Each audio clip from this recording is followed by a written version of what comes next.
Hello मेरे प्यारे बच्चों और दोस्तों, आप सबका बहुत बहुत स्वागत है आज के सेशन में। और आज का जो सेशन, आज का जो टॉपिक है वो है विद इन द सेंचुरी। हम लोग विद इन द ईयर पढ़ चुके हैं, विद इन द मंथ पढ़ चुके हैं। आज हम पढ़ेंगे विद इन द सेंचुरी। ठीक है, तो विद इन द सेंचुरी में क्या क्या चीज़ आएगा अभी हम आपको बताएंगे विथ कॉन्सेप्ट और ट्रिक्स। ठीक है, दोनों चीज़ बताएंगे, कॉन्सेप्ट भी बताएंगे कैसे आता है, कैसे बनता है, और ट्रिक्स भी। ठीक है, और ये जो है शताब्दी हो, 200 साल हो, 100 साल हो, आज अगर 2020 है या 2020 का 2025 है, और दो हमको पिछले 1990 1494 का बात पूछा जाए कि 1494 के फरवरी महीना में 28 तारीख को कौन सा दिन था, वो मुझे बताना है। वो चीज़ आपको सर्च करना होगा, जानना होगा। तो कैसे जानेंगे? तो आज आपको इसी चीज़ को बताने वाले हैं। और पढ़ाई को ऐसे करो कि बिल्कुल समझ में आ जाना चाहिए, पढ़ाई को डिस्टर्ब नहीं होना चाहिए बीच में, और बहुत ही कंसंट्रेट के साथ पढ़ना जरूरी है। एक बात हमेशा याद रखना, पढ़ाई एक ऐसा जरिया है जो साधारण इंसान को भी महान बना देता है, ये बात याद रखना। तो चलिए दोस्तों, आज शुरू करते हैं विद इन द सेंचुरी। आप सबको बोर्ड में दिख रहा होगा कि यहाँ लिखा हुआ विद इन द सेंचुरी। ठीक है, एक हम बात करते हैं लीप ईयर की। तो लीप ईयर के बारे में किस किस को पता है? लीप ईयर जानते होंगे। तो लीप ईयर कैसे निकालते हैं, कैसे बनेगा, वो हम समझाएंगे। सबसे पहले लीप ईयर क्या होता है कि जो वर्ष 4 से विभाजित हो जाए, लीप वर्ष कहलाता है। ठीक है, जो साल 4 से विभाजित हो वो लीप ईयर कहलाएगा। और जो शताब्दी 400 से विभाजित हो लीप ईयर होगा। जो शताब्दी, अच्छा शताब्दी मतलब क्या था? सेंचुरी, 100। अच्छा, क्रिकेट का आशिक कौन कौन है, एक बार कमेंट में बताना। कल का जो आईपीएल का मैच हुआ आरसीबी वर्सेस लखनऊ के बीच में, कल ऋषभ पंत ने सेंचुरी लगाई थी। तो वो सेंचुरी का मतलब था शताब्दी, 100। ठीक, जिस संख्या के अंत में 2 जीरो लग जाए वो होता शताब्दी। अब कैसे थोड़ा समझते हैं। जैसे कि हम बात करते हैं 1400 या 1600, 2000, इस तरह का जो चलता रहेगा इसको हम बोलते हैं क्या? शताब्दी बोलते हैं। जिसके लास्ट में 2 जीरो रहे वो क्या हो जाएगा? शताब्दी। ठीक है, अब हम बात करते हैं ईयर की। अगर हम बोलते हैं कि 1406 या 2016, 1994, जिसके लास्ट में जीरो ना हो वो क्या हो जाएगा? ईयर हो जाएगा। हम ईयर की बात करते हैं 1406 2016 की बात करते हैं, 1994 तो 1994 की बात करते हैं, शताब्दी की बात नहीं करते। ठीक है, यहाँ तक क्लियर? यहाँ तक किसी को कोई दिक्कत है? आपको ये चीज ध्यान में रखना चाहिए बस, और कुछ नहीं है। तो सबसे पहले हमको एक चीज बताओ कि नॉर्मल ईयर से नेक्स्ट ईयर जाने के लिए कितना दिन जोड़ते हैं, और लीप ईयर से नेक्स्ट ईयर जाने के लिए कितना दिन जोड़ते हैं, इसको समझते हैं पहले बढ़िया से। ठीक है, एक चलो यहाँ निकालते हैं नॉर्मल ईयर।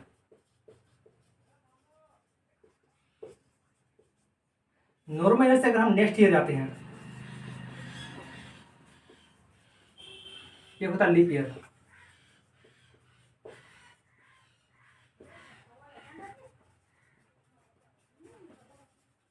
ठीक है, तो नॉर्मल ईयर से लीप ईयर जाने के लिए कितना दिन जोड़ेंगे, और लीप ईयर से नेक्स्ट ईयर जाने के लिए कितना दिन जोड़ेंगे। ठीक है, तो सबसे पहले हम यहाँ नॉर्मल ईयर से लीप ईयर जाते हैं ना, तो हम एक दिन जोड़ते हैं, 1 डे। और लीप ईयर से जब हम नेक्स्ट जाते हैं हम यहाँ पे जोड़ते हैं 2 दिन, 2 डे। ठीक है, इतना था क्लियर? अब ये कैसे आया इनको समझना है कि नॉर्मल ईयर से जब लीप ईयर जाते हैं, नॉर्मल ईयर से जब नेक्स्ट ईयर जाते हैं तो 1 दिन जोड़ते हैं, और लीप ईयर से जब नेक्स्ट ईयर जाती है तो 2 दिन जोड़ते हैं। कैसे जोड़ते हैं? तो आप सबको पता होगा कि जो नॉर्मल कितना दिन का होता है? 365 दिन का, सब जानते होंगे। और एक जो लीप ईयर होता है ना,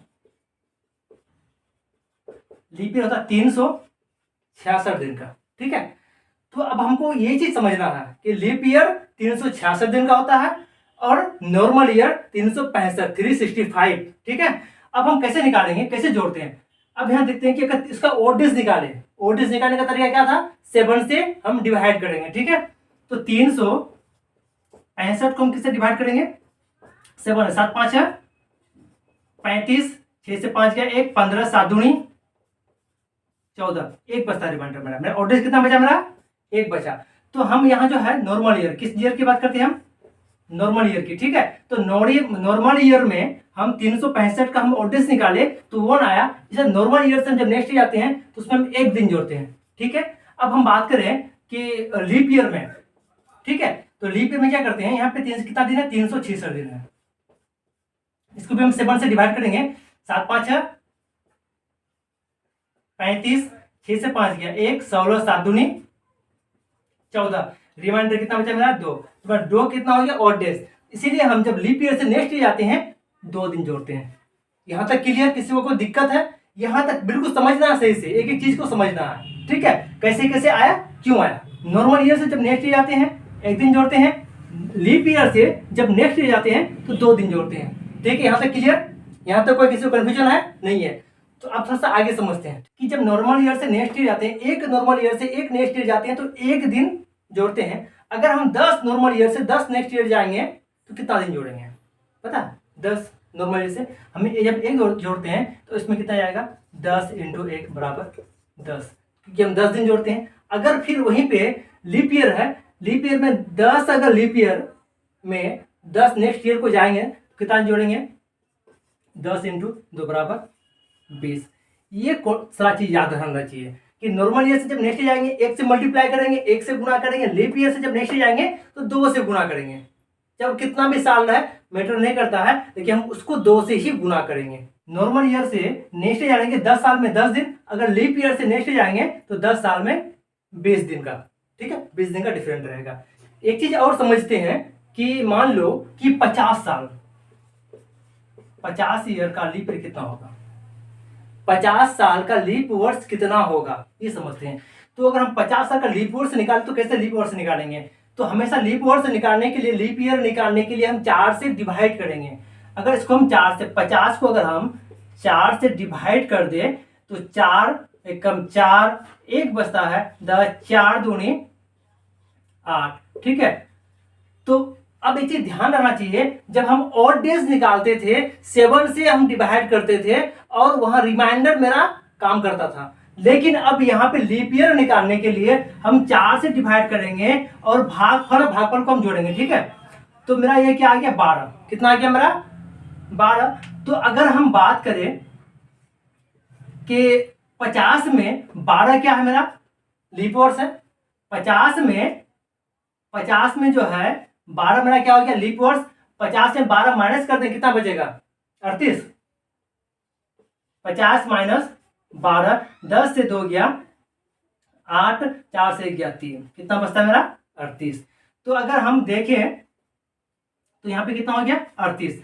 अब एक चीज बताओ कि मेरा नॉर्मल ईयर कितना हो गया 38 और लीप वर्ष कितना हो गया मेरा 12। यहां तक क्लियर है? अब एक चीज ध्यान देना, हम क्या बताए थे कि जब नॉर्मल ईयर से नेक्स्ट ईयर जाते हैं तो हम मल्टीप्लाई 1 से करते हैं, इसलिए हम इसको 1 से मल्टीप्लाई करेंगे। अब जब लीप ईयर में, अगर लीप ईयर से नेक्स्ट ईयर जाते हैं तो हम मल्टीप्लाई किससे करेंगे, 2 से करेंगे मल्टीप्लाई, इसलिए हम 12 को 2 से मल्टीप्लाई करेंगे। 38 से कम 38 प्लस 12 दूनी 24, 4 8 4 12 का 2 हासिल 1, 3 2 5 और 1 6 62। मैं कितना हो गया टोटल 62 ऑड डेज, कितना हो गया मेरा 62, 62 ऑड डेज। यहां तक क्लियर? ये सारा कॉन्सेप्ट है। और एक चीज यहां समझ लो, अगर हम मान लेते हैं कि 50 में हम यहां क्या किए, एक नॉर्मल ईयर निकाले, ये मैं एक मेरा क्या है,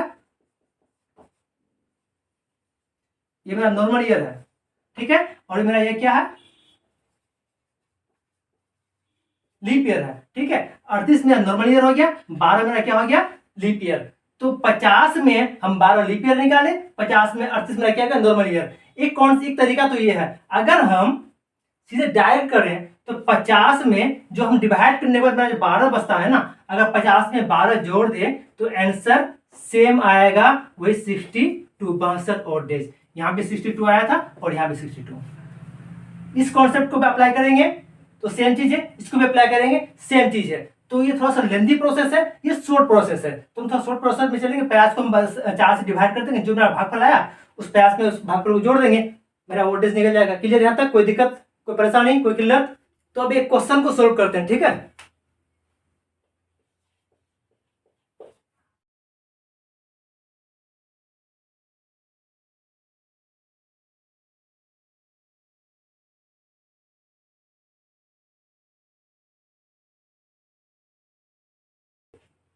कि 14 फरवरी 2006 को रविवार था, तो 14 फरवरी 2016 को कौन सा दिन होगा, इस क्वेश्चन को समझना है। तो इसको थोड़ा सॉल्व करते हैं कि सबसे पहले देखो कि 2006 से 2016 कितना साल का फर्क है। तो 2016 माइनस 2006 कितना हो गया मेरा 10 साल। और 10 साल का 10 साल में कितना लीप ईयर होगा, तो हम 10 को हम 4 से डिवाइड करके 4 दूनी 8, ठीक है। तो मेरा भागफल कितना है 2, तो हम 10 को डायरेक्ट हम 2 जोड़ दें, कितना हो गया मेरा 12।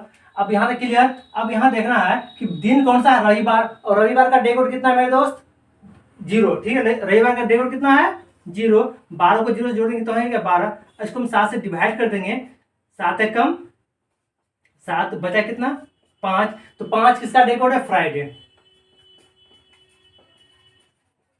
ठीक है। ये मेरा हो गया आंसर। कोई दिक्कत, कोई किल्लत, कोई परेशानी? बहुत सिंपल क्वेश्चन है, अगर ध्यान से पढ़ोगे तो समझ में आ जाएगा, क्योंकि जब कॉन्सेप्ट समझ में आ जाता है ना तो फिर ये क्वेश्चन बनाना बहुत इजी हो जाता है, कोई दिक्कत ही नहीं होता। अभी आप लोगों के पास वक्त है, वक्त का कदर करो, वक्त को रहते ही सारा काम को कंप्लीट क्या करो, क्योंकि आज का डेट कल वापस नहीं आ सकता, आज का दिन कल वापस नहीं आ सकता। इसीलिए कहते हैं कि बदल जाओ वक्त के साथ या वक्त बदलना सीखो, मजबूरियों को मत कोसो, हर हाल में चलना सीखो। आंखों में मंजिलें थी, गिरे और संभलते रहे, आंधियों में क्या दम था, चिराग हवाओं में जलते रहे। ठीक है दोस्तों, आज के लिए बस इतना ही। सिर्फ आप एक लाइक कर दीजिए और वीडियो को शेयर कर दीजिए और कमेंट कीजिए कि आपको ये कॉन्सेप्ट और ये ट्रिक्स कैसा लगा।